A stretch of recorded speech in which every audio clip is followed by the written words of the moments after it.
کچھ جاہل قسم کے لوگ قرآن کو پڑھتے ہیں لیکن سمجھتے نہیں ہیں، اور وہ کہتے ہیں ہم قرآن کو سمجھ گئے۔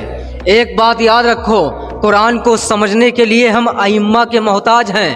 جب تک ہم ائمہ کے دامن کو نہیں تھامیں گے تب تک ہم قرآن نہیں سمجھ سکتے ہیں۔ اور یہی وجہ ہے کہ کچھ لوگ قل انما انا بشر مثلکم، یہ اس آیت کریمہ کو پڑھ کر کے گمراہ ہو گئے، اور کچھ لوگوں نے صرف نبی کو بشر کہنا شروع کر دیا اور نور کا انکار کر دیا، جو کہ یہ آیت کریمہ متشابہ ہے، یعنی اس پر عقیدہ بنانا درست نہیں ہے۔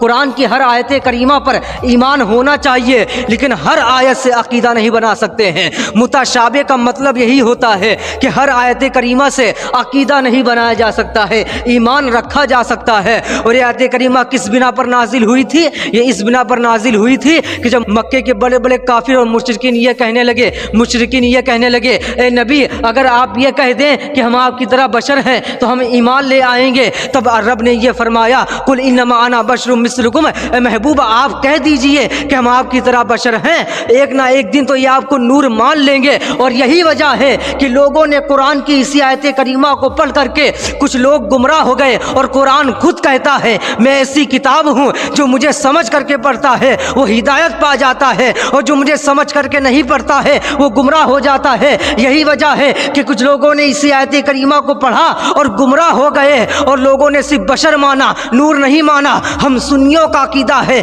ہم نبی کو بشر بھی مانتے ہیں، نور بھی مانتے ہیں، ہم نبی کو نوری بشر مانتے ہیں، صرف بشر نہیں مانتے ہیں۔ جو صرف بشر مانتا ہے وہ گمراہ ہو گیا ہے۔ یہی وجہ ہے کہ جب کچھ لوگ گمراہ ہو گئے تو بشر کہنا شروع کر گئے، اور کہنا شروع کر گئے کہ قرآن تو کہہ رہا ہے۔ اب میں ان لوگوں سے کہنا چاہتا ہوں کہ میرے اعلیٰ حضرت نے ہمیں بتا دیا ہے کہ تیری نسل پاک میں ہے بچہ بچہ نور کا، تو ہے عین نور تیرا، سب گھرانہ نور کا۔ اور جو اس آیت کریمہ کو پڑھ کر کے گمراہ ہو گئے، اور اعلیٰ حضرت کا یہ شعر جسے سمجھ میں نہیں آیا، ان لوگوں کے لیے اعلیٰ حضرت کے زبانی میں جواب دینا چاہتا ہوں کہ تجھ سے اور جنت سے کیا مطلب، وہاں بھی دور ہو، ہم رسول اللہ کے، جنت رسول اللہ کی۔